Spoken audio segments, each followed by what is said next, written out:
Hello friends, नमस्कार। Daily current affairs की श्रृंखला में मैं मुकेश वर्मा आप सबका अपने यूट्यूब चैनल लर्नर्स अड्डा पे बहुत बहुत स्वागत करता हूं। तो फ्रेंड्स, आज हम देखेंगे 30 दिसंबर के करंट अफेयर्स के बारे में। 29 दिसंबर तक का करंट अफेयर्स मैंने आपको पढ़ा के खत्म किया है। नवंबर माह का पूरा करंट अफेयर्स मैंने पढ़ाया था, फिर दिसंबर माह का भी पूरा करंट अफेयर्स खत्म होने वाला है। अगर आप सारे वीडियो देखना चाहते हैं नवंबर के और दिसंबर के, तो प्लेलिस्ट में जाइए, डिस्क्रिप्शन बॉक्स में वहाँ पे आपको करंट अफेयर्स का प्लेलिस्ट मिलेगा। वहाँ पे नवंबर माह से लेकर दिसंबर माह तक के सारे करंट अफेयर्स के लेक्चर क्रमवार तरीके से दिए हैं। एक जगह पे ही आपको सारा लेक्चर मिल जाएगा।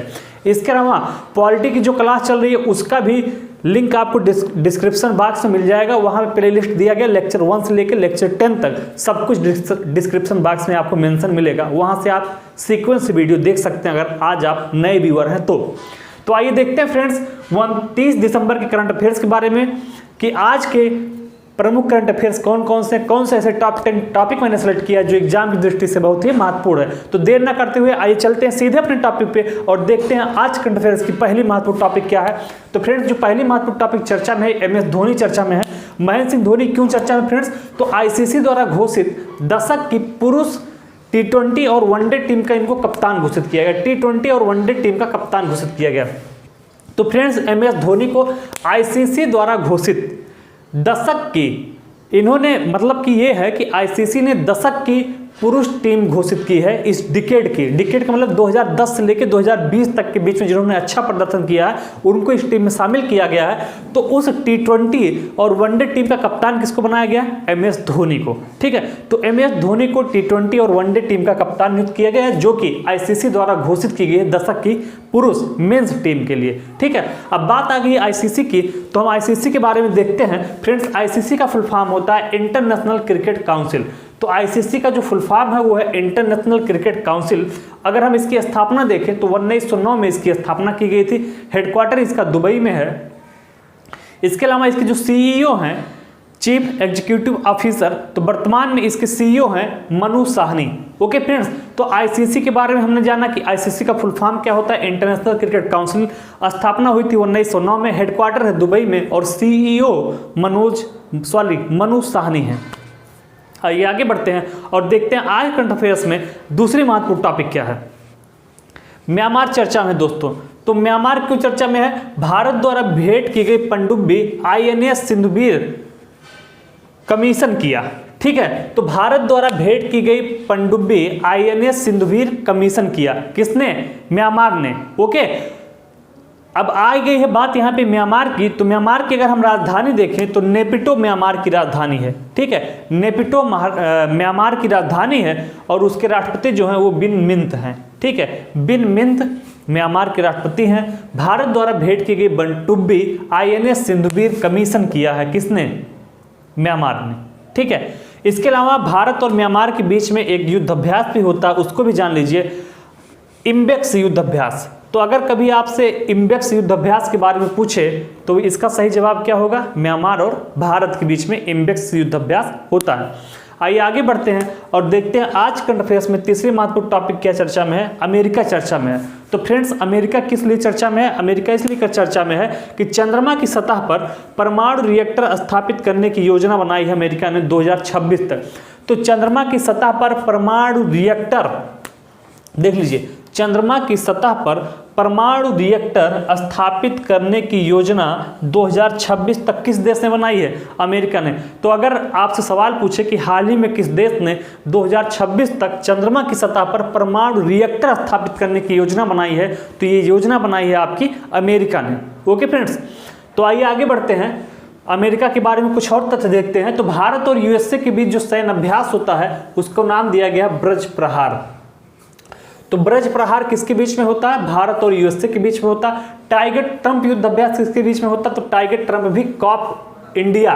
तो चाहे टाइगर ट्रंप हो, चाहे कॉप इंडिया हो या ब्रज प्रहार हो, ये तीनों युद्ध अभ्यास जो होते हैं वो भारत और USA के बीच में ही होते हैं। ठीक है, तो भारत और USA के बीच होने वाले सैन्य अभ्यास का नाम है ब्रज प्रहार, टाइगर ट्रंप युद्ध अभ्यास और कॉप इंडिया। आइए देखते हैं अगला टॉपिक। फ्रेंड्स, अगला महत्वपूर्ण टॉपिक जो चर्चा में है, अमेरिका में राष्ट्रीय स्मारक को क्षति पहुंचाने पर 10 साल की सजा। ठीक है, ये हम टॉपिक की बात अलग से नहीं कर रहे हैं, उसी में है। तो अमेरिका में राष्ट्रीय स्मारक को क्षति पहुंचाने पर 10 साल की सजा का प्रावधान किया गया है। ठीक है, इसके अलावा अमेरिका ने हाल ही में ओपन स्काई ट्रीटी को छोड़ दिया है। तो अमेरिका ने हाल ही में ओपन स्काई ट्रीटी को छोड़ दिया है। अमेरिका में राष्ट्रीय स्मारक को क्षति पहुंचाने पर 10 साल की सजा भी मिल रही है। तो ये टॉपिक नंबर 3 के अंतर्गत ही था। आइए आगे बढ़ते हैं और देखते हैं आज करंट अफेयर्स की चौथी महत्वपूर्ण टॉपिक क्या है। तो फ्रेंड्स, आज करंट अफेयर्स में जो चौथी महत्वपूर्ण टॉपिक चर्चा में है, बिहार। तो डिजिटल इंडिया अवार्ड किसने जीता है? बिहार ने।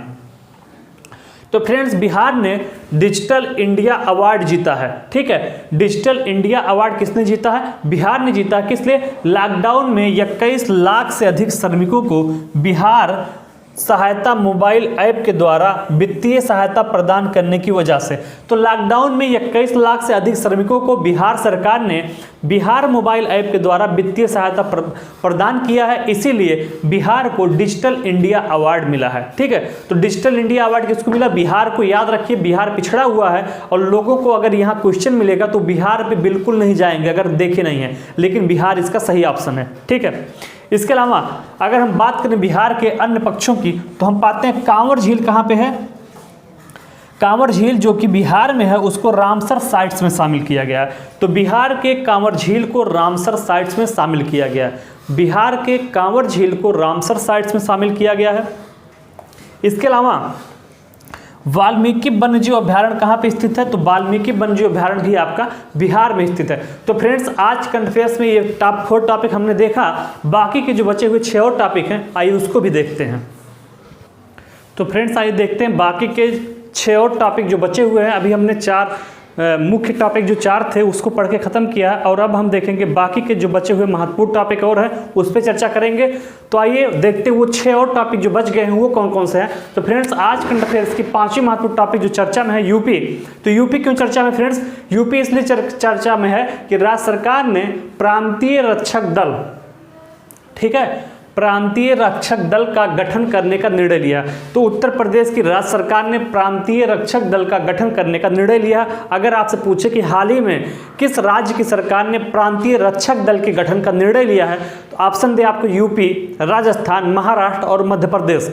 तो उसका सही जवाब होगा उत्तर प्रदेश। तो उत्तर प्रदेश की सरकार ने प्रांतीय रक्षक दल, ठीक है, प्रांतीय रक्षक दल का गठन करने का निर्णय लिया। अब बात आ गई यूपी की, तो हम चर्चा करेंगे यूपी के अन्य महत्वपूर्ण पक्षों पे। तो पाते हैं हम सुर सरोवर झील। पहली तो आप ये जान लीजिए ये इसकी लोकेशन कहाँ पे है। तो सुर सरोवर झील स्थित है आपकी आगरा में, और इसको हाल ही में रामसर साइट्स में शामिल किया गया।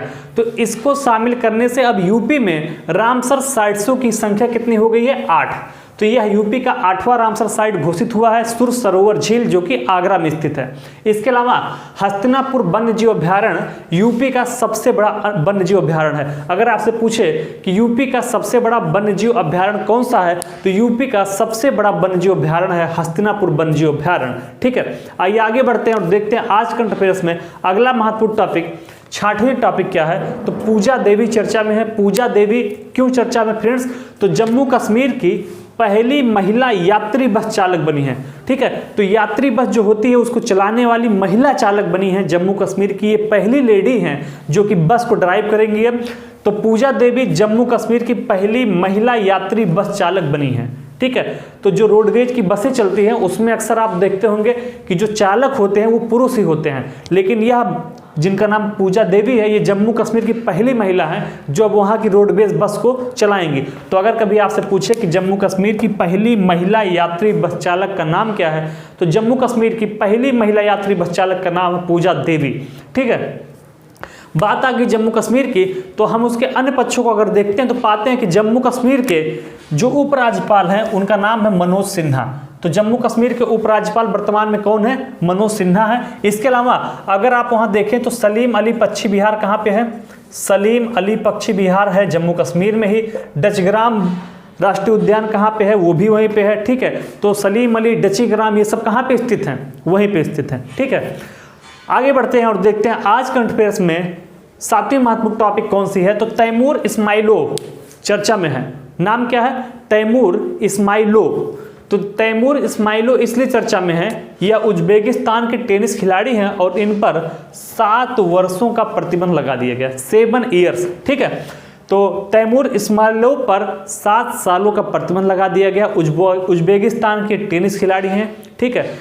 अगर बात आ गई उज्बेकिस्तान की, हम उज्बेकिस्तान की राजधानी के बारे में चर्चा करें तो ताशकंद वहाँ की राजधानी है, जहाँ पे भारत के पूर्व प्रधानमंत्री, कभी कभी पूछता भी है, ये भी नोट कर लीजिए, लाल बहादुर शास्त्री, ठीक है। तो लाल बहादुर शास्त्री की मृत्यु कहाँ पे हुई थी? कभी कभी ये सवाल आता है कि भारत के ऐसे कौन से प्रधानमंत्री थे जिनकी मृत्यु भारत के बाहर हुई थी, तो उनका नाम है स्वर्गीय लाल बहादुर शास्त्री, जिनकी मृत्यु कहाँ पे हुई थी? ताशकंद में। तो वो उस समय ताशकंद दौरे पे गए हुए थे, वहीं पे उनकी मृत्यु हुई थी, और ताशकंद राजधानी है उज्बेकिस्तान की, ठीक है। तो लाल बहादुर शास्त्री की मृत्यु हुई थी ताशकंद में, ठीक है। आइए आगे बढ़ते हैं और देखते हैं आज करंट अफेयर्स की 8वीं महत्वपूर्ण टॉपिक क्या है। तो ग्वालियर चर्चा में, दोस्तों ग्वालियर किस लिए चर्चा में है? अगर हम बात करें ग्वालियर चर्चा में क्यों है, तो देखिए तानसेन संगीत समारोह शुरू हुआ। अगर आपसे पूछे कि तानसेन संगीत समारोह कहाँ पे शुरू किया गया है, तो तानसेन संगीत समारोह आपका शुरू किया गया है ग्वालियर में। ओके फ्रेंड्स, तो ग्वालियर में तानसेन संगीत समारोह शुरू किया गया है, जो कि 96वां संस्करण है, ठीक है। तो 96वां संस्करण तानसेन संगीत समारोह का शुरू किया गया ग्वालियर में। ग्वालियर स्थित कहाँ पे है? मध्य प्रदेश में, ठीक है। तो मध्य प्रदेश के ग्वालियर में तानसेन संगीत समारोह शुरू किया गया है। अगर हम बात करें मध्य प्रदेश के अन्य पक्षों की, तो कभी आपसे पूछे कि सर्वाधिक शिशु मृत्यु दर कहाँ की है, तो सर्वाधिक शिशु मृत्यु दर आपकी मध्य प्रदेश की है। बांधवगढ़ माधव ओंकारेश्वर राष्ट्रीय उद्यान कहाँ पे स्थित है? मध्य प्रदेश में। तो ये सारे राष्ट्रीय उद्यान कभी चर्चा में आए, अगर बांधवगढ़ या माधव या ओंकारेश्वर राष्ट्रीय उद्यान, तो ये सारे राष्ट्रीय उद्यान कहाँ पे स्थित हैं? मध्य प्रदेश में। आइए आगे बढ़ते हैं और देखते हैं आज करंट अफेयर्स की 9वीं महत्वपूर्ण टॉपिक क्या है। तो इजराइल फ्रेंड्स चर्चा में। इजराइल क्यों चर्चा में? इसने भारत के साथ समझौता किया हुआ है। तो भारत ने स्वास्थ्य और चिकित्सा में सहयोग तथा ग्रीन हेल्थ केयर का समर्थन करने के लिए समझौता किया। किसके साथ? इजराइल के साथ। अगर ये सवाल आए कि भारत ने हाल ही में किसके साथ समझौता किया है, तो भारत ने हाल ही में इजराइल के साथ स्वास्थ्य और चिकित्सा में सहयोग के लिए तथा ग्रीन हेल्थ केयर का समर्थन करने के लिए एक समझौता किया है। बात आ गई इजराइल की, तो देखते इजराइल की राजधानी इजराइल की राजधानी है यरूशलेम। इजराइल की राजधानी क्या है? यरूशलेम है। इसके अलावा वहां के पीएम की अगर बात करें तो बेंजामिन नेतन्याहू जो कि वहां के वर्तमान में पीएम है, ठीक है, इजराइल के। और संसद का नाम वहां के क्या है? कनेसेट। आपको लेटेस्ट न्यूज में बता देता हूं वहां के पीएम का, इजराइल का, कि इनकी सरकार फिर से गिर गई है और साल भर में चौथी बार इजराइल में प्रधानमंत्री का चुनाव होने जा रहा है, ठीक है। ये बात कंटेस्ट कर लीजिए। लेकिन वर्तमान में हमने डाल दिया कि पीएम बेंजामिन नेतन्याहू ही है जब तक चुनाव नहीं हो जाता है, ठीक है। वहाँ की संसद को कहते हैं कनेसेट। अलग अलग देशों की संसद के बारे में पूछता है, कहाँ की संसद को मजलिस कहा जाता है, कहाँ को क्या कहा जाता है, तो वहाँ के संसद को कनेसेट कहा जाता है। आइए आगे बढ़ते हैं और देखते हैं आज की लास्ट टॉपिक क्या है। तो मनोज मुकुंद नरवरे चर्चा में है। क्यों चर्चा में है? आप सब जानते हो कि थल सेना प्रमुख हैं, इसलिए चर्चा में रहते ही हैं। तो मनोज मुकुंद नरवणे 3 दिवसीय दक्षिण कोरिया की यात्रा पर गए हैं। मनोज मुकुंद नरवणे 3 दिवसीय दक्षिण कोरिया की यात्रा पर गए हैं, ठीक है। बात आ गई दक्षिण कोरिया की, तो उससे संबंधित तथ्यों को देखें तो दक्षिण कोरिया की राजधानी सियोल है। कभी कभी पूछता है दक्षिण कोरिया की राजधानी क्या? सियोल। इसके अलावा यह भी पूछता है कि उत्तरी कोरिया तथा दक्षिण कोरिया को कौन अलग करता है, ठीक है। तो 38 डिग्री अक्षांश रेखा जो है वो किसको किसको अलग करती है? 38 डिग्री अक्षांश रेखा जो है वो आपकी उत्तरी तथा दक्षिणी कोरिया को अलग करती है, ठीक है। 38 डिग्री अक्षांश रेखा। इसके अलावा कनाडा और यूएसए को कौन अलग करता है? तो 49 डिग्री अक्षांश रेखा है जो कनाडा और यूएसए को अलग करती है। 49 डिग्री अक्षांश रेखा, ठीक है। तो 38 डिग्री आपने देखा उत्तरी और दक्षिणी कोरिया को। 49 डिग्री किसको किसको करती है? 49 डिग्री अमेरिका और कनाडा को अलग करती है। तो फ्रेंड्स आज करंट अफेयर्स में ये टॉप 10 टॉपिक हमने पढ़ लिया है। मैंने आपको फिर सुबह ही बताया था, जब क्लास लिया था तब भी बताया था, फिर से बता रहा हूँ कि करंट अफेयर्स की सारी क्लासेज आपको डिस्क्रिप्शन बॉक्स में जाइए, वहाँ पे प्लेलिस्ट दिया गया है। तो पूरे महीने का करंट अफेयर्स आपको एक जगह सीक्वेंस से मिल जाएगा। लेक्चर 1 से लेके 30 दिसंबर तक की करंट अफेयर्स आप वहाँ पे जाके देख सकते हैं। इसके अलावा पॉलिटी की रेगुलर क्लास शाम को 6 बजे चल रही है, तो पॉलिटी वाली क्लास भी अगर आप शुरू से करना चाहते हैं तो डिस्क्रिप्शन बॉक्स को ओपन करिए, वहाँ पे यूपीएसआई पॉलिटी के नाम से प्लेलिस्ट दिया गया, उसको टच करिए। वहाँ पे लेक्चर 1 से लेकर लेक्चर 10 तक अब तक जो पढ़ाया गया सारे लेक्चर आपको मिल जाएंगे। तो फ्रेंड्स इन्हीं बातों के साथ मैं आपसे विदा लेता हूँ। कल सुबह हमारी मुलाकात आपसे फिर होगी 31 दिसंबर के करंट अफेयर्स के साथ। धन्यवाद।